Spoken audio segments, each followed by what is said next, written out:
Bismillahirrahmanirrahim. Assalamualaikum warahmatullahi wabarakatuh.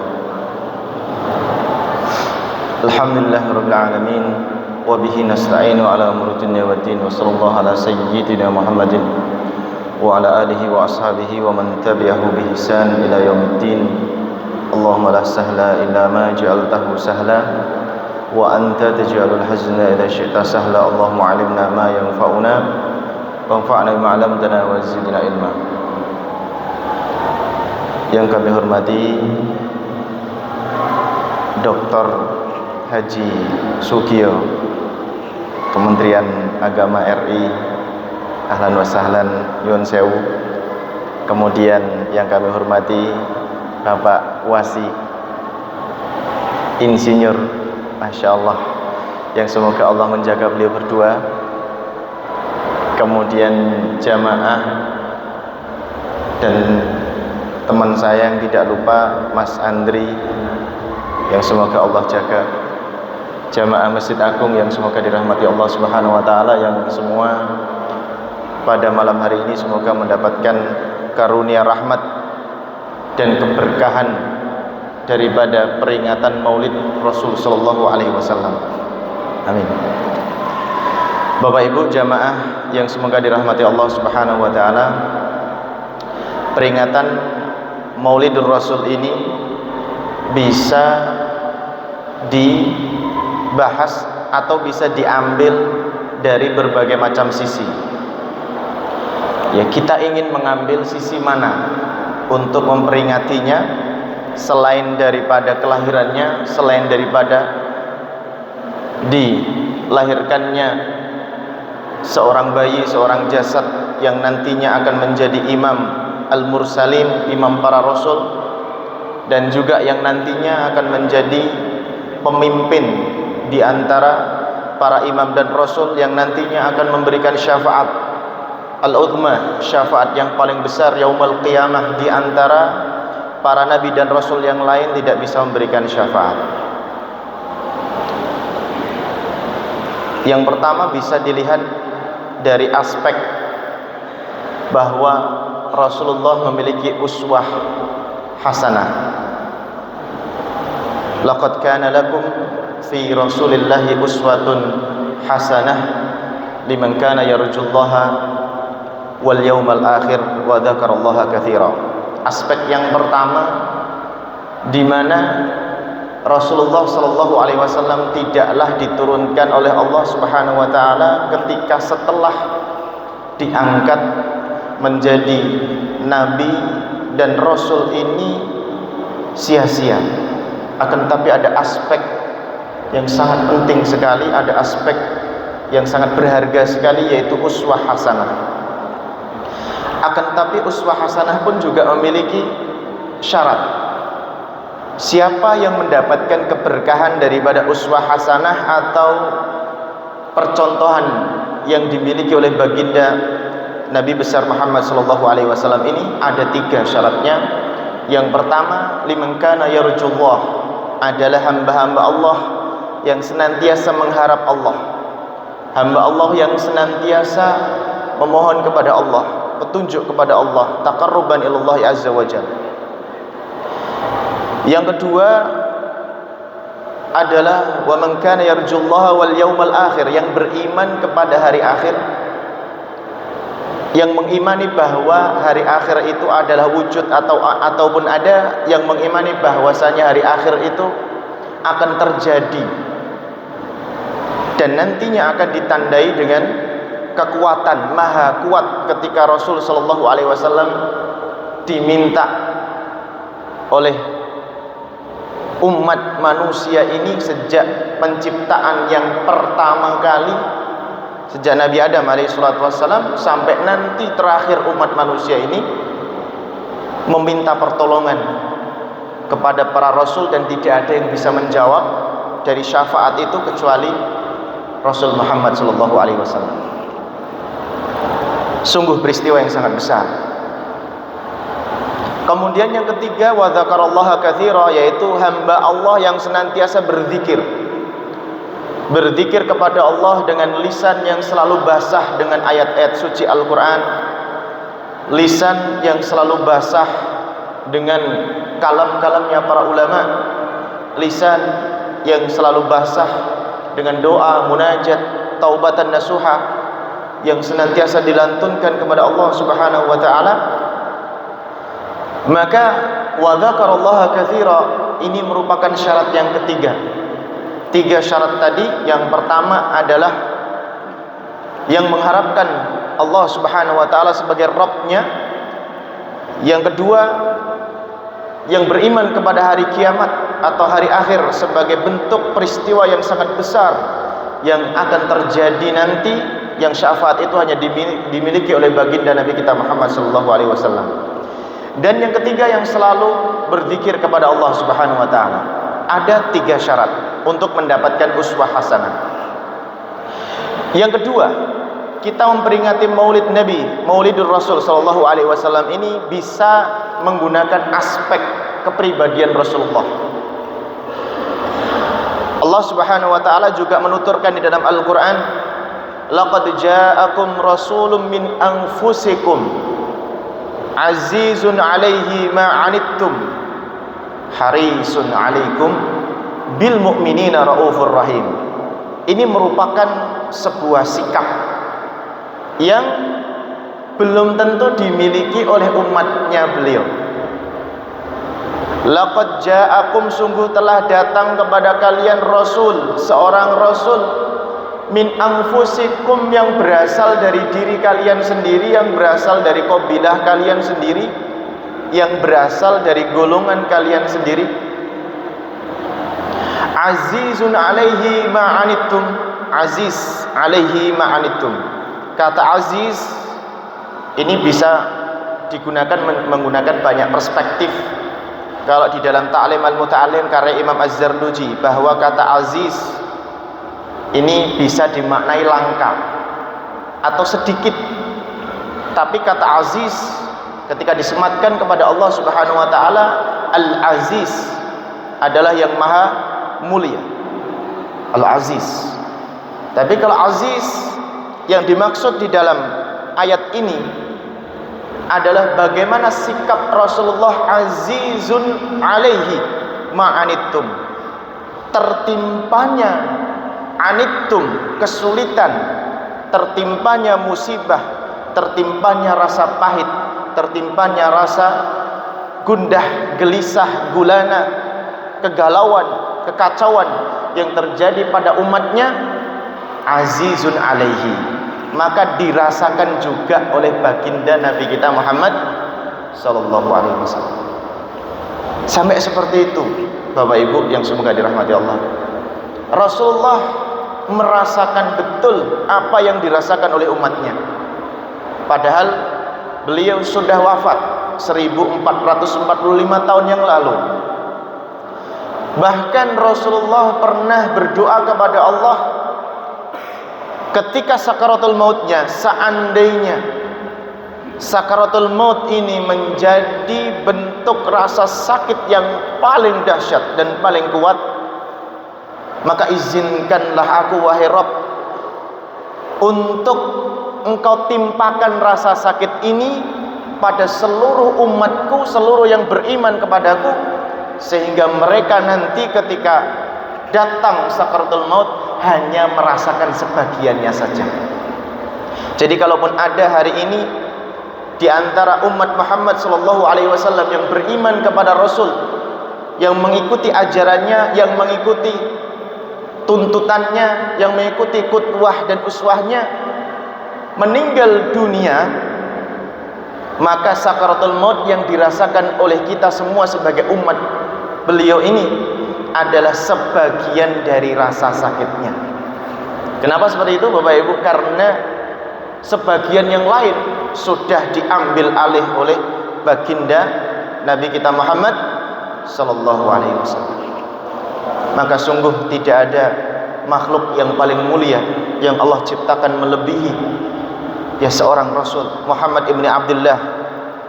Tidak ada makhluk yang lebih mulia, yang lebih baik, yang lebih sempurna daripada tutur katanya, daripada nasihat-nasihatnya. Kemudian dilanjutkan harisun alaikum, seorang rasul yang terus mengharapkan di antara umatnya ini beriman dan istiqomah, menanti. Bahwa Rasulullah pernah menyampaikan kepada para sahabat, mushtaq itu kalau bahasa Arab ya, kalau orang Hadramaut mengatakan mushtaq itu asyik. Kalau orang Indonesia asyik itu adalah senang, bahagia. Ternyata setelah dibawa ke Arab, ya, asyik itu dari kata ishqun.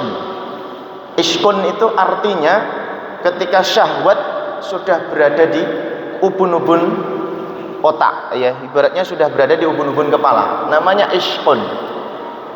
Rasulullah pernah menyampaikan kepada para sahabat, kuntu mushtaqun li ummati, maksudnya aku merindukan umatku. Kapan itu ya Rasulullah? Umatku nanti di akhir zaman, kelebihan mereka, keutamaan mereka, kecintaan mereka, pembelaan mereka, ya, kerinduan mereka kepadaku sungguh luar biasa. Kemudian para sahabat bertanya, ya Rasulullah, apakah engkau meragukan kami? Kami ada di hadapan engkau, kami bisa bertemu dengan engkau, bahkan yang saat ini kami membela ajaranmu, yang saat ini kami berada di benteng-benteng penjagaanmu, sungguh adalah kami para sahabat. Kemudian Rasulullah membalas dengan kalimat yang sangat bijak, yang mungkin kalau kita sebagai umatnya belum tentu bisa memiliki kata-kata seperti ini, yang disebut dengan jawami'ul kalim. Maka Rasulullah menjawab, betul, kalian sungguh memiliki fadlun, keutamaan. Tidak mungkin kalian sebagai seorang sahabat yang tidak memiliki keutamaan, tidak mungkin. Makanya Rasulullah pernah menyampaikan kepada para sahabat, khairul quruni qarni tsummal ladzina yalunahum tsummal ladzina yalunahum, sebaik-baik masa, sebaik-baik zaman adalah di masaku, ketika manusia hidup bersamaku, itu kan para sahabat. Tsummal ladzina yalunahum, kemudian pengikut para sahabat yang disebut dengan tabi'in. Tsummal ladzina yalunahum, kemudian pengikut para tabi'in yang disebut dengan tabi'ut tabi'in. Itu sebenarnya bahasa Arab saja. Kalau misalkan dilanjutkan sampai sekarang aslinya bisa. Cuman orang Arab tidak suka bersusah payah. Jadi dari kata tabi'in, tabi'ut tabi'in, itu sebenarnya kalau dilanjutkan bisa tabi'ut tabi'in,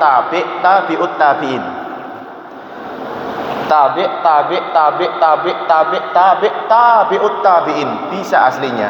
Cuma tidak mungkin istilah itu digunakan dalam bahasa Arab. Nanti kalau misalkan 1445 tahun, berarti mengucapkan kata tabi'nya berarti berapa kali, Pak? 1000 kali. Ini nggak mungkin. Sehingga di dalam kaidah nahwiyah dalam bahasa Arab itu, orang Arab tidak suka yang panjang-panjang, sehingga ikhtisar, suka yang ringkes-ringkes. Maka hanya dibatasi 3 saja. Qarni, tsummal ladzina yalunahum, yang disebut dengan tabi'in, wa tabi'ut tabi'in, tsummal ladzina yalunahum. Nah, terus setelahnya bagaimana keutamaannya? Apakah bisa disebut tabi'? Bisa. Selama beriman, meyakini syariat yang dibawa oleh Rasul Muhammad ibn Abdullah sebagai ajaran yang paling benar, sebagai ajaran yang bisa menyelamatkan, sebagai ajaran rahmatan lil alamin, sebagai ajaran yang bisa memberikan syafaat yaumul qiyamah, maka mendapatkan sematan sebagai tabi'. Meskipun hidup kita di zaman ini 1445 Hijriah. Rasulullah mengharapkan itu. Kemudian balasan beliau, kalau kalian bisa bertemu denganku, kalian bisa berjumpa denganku, kalian bisa berkumpul bersama denganku. Maka yang disebut dengan sahabat itu kan, man laqiya nabiyya sallallahu alaihi wasallam mu'minan bihi wa mata ala dzalika walau takhallalat riddatan. Yang disebut dengan sahabat itu adalah man laqiya nabiyya sallallahu alaihi wasallam, siapa saja yang bertemu, bersua, bertatap muka, berbicara, berhadapan dengan Nabi sallallahu alaihi wasallam, mukminan bihi, dan mengimani ajarannya, mengimani syariatnya, wa mata ala dzalik, dan mati dalam keadaan beriman. Itu namanya syahadat.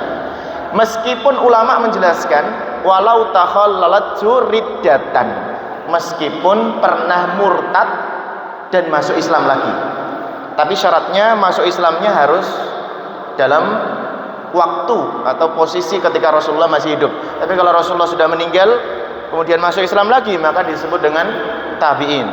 Kalau kemudian zaman tabi'in sudah habis, meninggal semua, maka tabi'ut tabi'in dan seterusnya. Ya. Jadi Rasulullah membalasnya seperti itu. Kalian bisa melihatku, bisa bertemu denganku. Sementara umatku, ummati akhiruz zaman, nanti di akhir zaman mereka tidak bisa bertemu denganku. Mereka adalah manusia yang hidup di akhir zaman, yang tidak bisa bertemu denganku, yang tidak bisa berbicara, tidak bisa bermajlis, tidak bisa bersua, tidak bisa sharing time.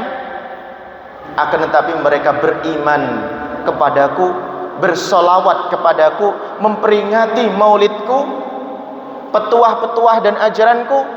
Bahkan lebih dari itu, mereka melanjutkan estafet perjuanganku.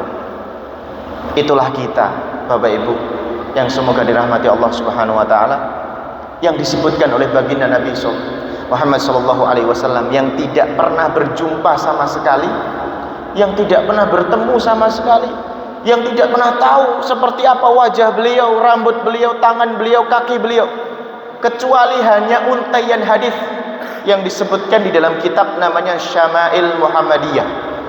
Bagaimana Rasulullah itu memiliki sifat dan kepribadian. Harisun alaikum, seorang nabi dan rasul yang mengharapkan kita beriman kepada beliau. Bil mu'minina raufur rahim. Kemudian Rasulullah memiliki sifat ketika kepada orang-orang yang menyatakan asyhadu an la ilaha illallah wa asyhadu anna Muhammadan abduhu wa rasuluh, kepada siapa saja yang sudah menyatakan bersyahadat, menunjukkan kesaksian bahwa Rasul Muhammad ibn Abdullah ini sebagai utusan yang terakhir, wala nabiyya wala rasulahu ba'dah, tidak ada nabi dan tidak ada rasul setelahnya, maka sifat beliau yang harus kita potret, bil mu'minina raufur rahim. Rauf itu adalah berkasih, rahim itu adalah lemah lembut, berkasih sayang dan berlemah lembut.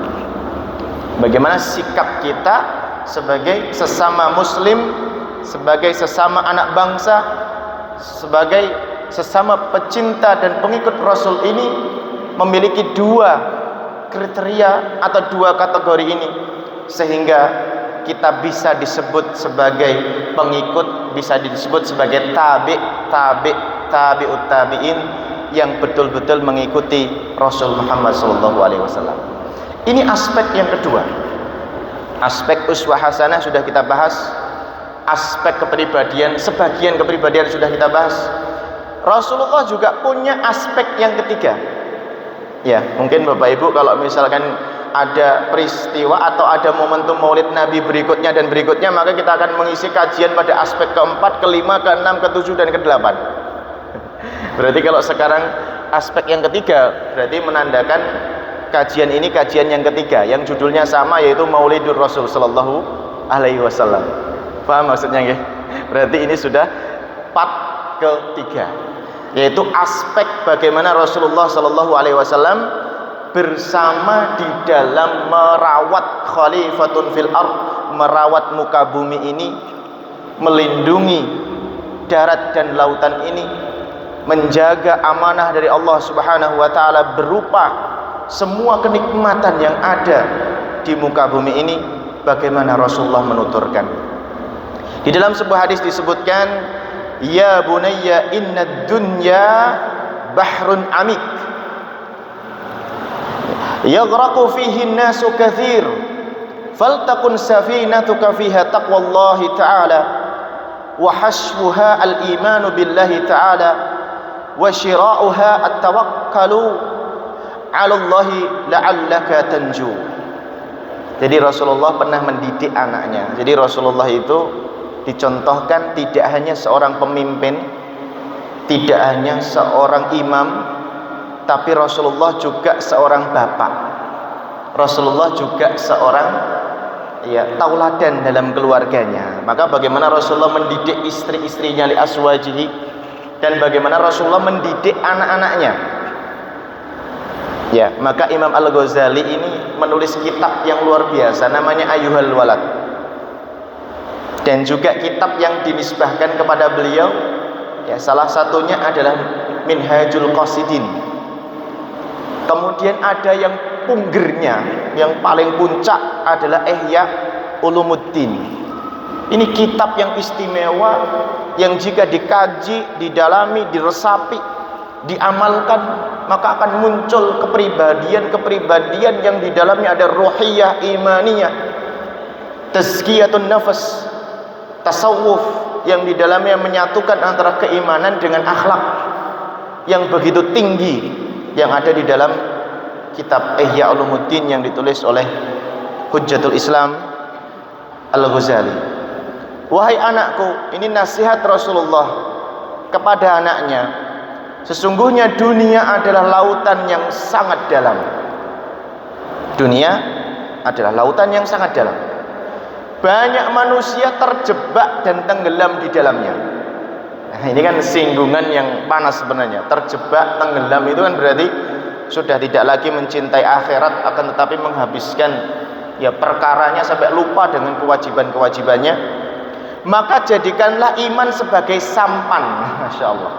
Jadikan iman sebagai sampan. Sampan itu kan bisa dikatakan safinah tadi Pak, kapal. Kalau kita tidak punya kapal, minimal punya sampan. Bagaimana supaya selamat dari kehidupan dunia yang sangat keras ini, yang sangat penuh dengan tantangan dan fitnah. Sebagaimana Imam Al-Mutawalli Asy-Sya'rawi tadi yang menyebutkan bahwa nafsuk matiyatuk, di dalam Ta'lim Al-Muta'allim yang ditulis oleh Imam Az-Zarnuji juga sama, ya, nafsuka matiyatuka in lam tushghilka bi ta'atillahi ta'ala shaghalatka bid dunya shaghalatka bi ma'asillah wa bi maksiatillah. Sesungguhnya diri kalian adalah bentuk daripada perumpamaan kesibukan itu. Kalau tidak kalian sibukkan dengan ketaatan kepada Allah, maka sesungguhnya diri itu akan menyibukkan kepada kemaksiatan yang terus-menerus dilakukan oleh seorang manusia. Maka kalaupun kita tidak punya safinah, safinah itu bentuk kapal besar, minimal punya sampan, minimal punya getek lah, getek yang paling kecil. Ya, kalau nggak punya sampan minimal paling kecil, kalau nggak punya kapal minimal sampan. Takwa kepada Allah sebagai layar. Layar itu yang benderanya, sehingga mau kemana kita berlabuh, mau kemana kita akan menepi, dengan layar itulah kita bisa mengarahkan sampan yang kita miliki, agar engkau tidak tenggelam dalam gemerlap lautan dunia ini, supaya engkau selamat daripada gemerlapnya lautan dunia ini. Maka di sini Imam Az-Zarnuji mengatakan bahwa minal ilmi alladhi yuhtaju lana li an nata'allama haliyan, ilmu yang paling kita butuhkan untuk segera mungkin kita pahami saat ini disebut dengan ilmul hal. Ilmul hal itu adalah ilmu yang diamalkan maupun ilmu yang dipraktekkan saat ini. Ya, fa inna salata la budda lahu minal furud wa la budda lahu minasy syurut wala budda lahu minal ab'adis shalah wala budda lahu minal hayatis shalah wala budda lahu minal mubtilatis shalah. Salat ini kita membutuhkan apa di dalamnya? Farad itu apa saja yang menjadi rukun salat. Salat ini kita membutuhkan yang ada di dalamnya adalah syarat sahnya. Salat ini kita membutuhkan yang ada di dalam salat tersebut adalah ab'adus shalah. Ab'adus shalah itu sunnah-sunnah salat yang kalau ditinggalkan, maka seseorang yang sedang sholat tersebut harus melakukan sujud sahwi. Itu namanya ab'adus sholat. Sholat ini membutuhkan hayatus sholat. Hayatus sholat itu seperti angkat tangan ketika takbiratul tahrum, seperti angkat tangan ketika intikal, berubah antara rukuk menuju iktidal, dari iktidal menuju sujud, dan seterusnya. Ini namanya takbir intiqal, namanya hayatus sholah. Sholat ini membutuhkan mubtilatus sholah, pembatal-pembatal sholat, seperti banyak gerak, makan, minum, berbicara. Ini termasuk pembatal-pembatal sholat. Atau disebutkan lagi seperti wathbah fahisyah, disebutkan lagi seperti ya idza yahmil al-musalli yataharrak biharakatihi al-musalli. Ketika sholat pakai sorban, sorbannya digunakan untuk sujud, maka otomatis sholatnya batal. Nah, ini yang disebut dengan ilmu hal, ilmu yang wajib kita ketahui saat ini. Maka para ulama menyebutkan ilmu ini disebut dengan al-ma'lum minad din bid-darurah. Sesuatu di dalam urusan agama kita yang harus kita ketahui, kita pelajari, kita mengerti, kita paham secara darurat. Kalau sampai kita bodoh, nggak tahu, maka disebutkan para ulama la yu'dzar jahluhu, maka tidak diampuni kebodohannya. Nah, berarti kita harus belajar sholat. Kemudian yang kedua, ilmu bima yahtaju fil hal, yang dibutuhkan saat ini ilmu yang terkait dengan puasa, karena kita semua disebut dengan mukallaf. Ini juga bagian dari sampan kita tadi. Makanya kalau sampan ini sampai tidak terbentuk, ini bisa berbahaya.